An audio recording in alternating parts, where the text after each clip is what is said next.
Hi అందరికీ, నేను మీ వాసంతి. అందరూ ఎలా ఉన్నారు? బాగున్నారా? నేనైతే చాలా చాలా బాగున్నాను. మా ఇంట్లో వినాయక చవితి చేశాం కదా. సో ముందు వీడియో చూసుంటారు. నేను అంత ప్రాపర్గా గణేష్ని అయితే చూపించలేదు.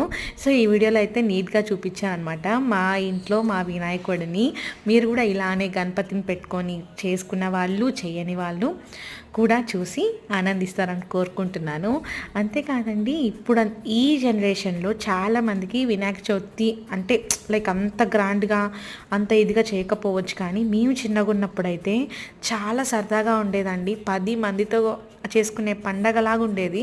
కానీ ఇప్పుడు ఎక్కడండి, ఎవరింట్లో వాళ్ళు లైక్ మెయిన్ థింగ్ ఇనిషియేట్ తీసుకోవట్లేదు. మనకెందుకు అనుకుంటున్నారు. కానీ 90s కిడ్స్ అందరు కూడా ఎక్స్పీరియన్స్ చేసి ఉంటారు. వినాయక చవితి అంటే మంచిగా లైక్ పూజ చేసుకోవడం, నైట్ ఉట్టి కొట్టడం, ఊరేగింపులు, సింగింగ్, డాన్సింగ్ భలే ఉండేది. మీరు ఎలా ఎక్స్పీరియన్స్ చేశారో నాకైతే కామెంట్ చెప్పండి.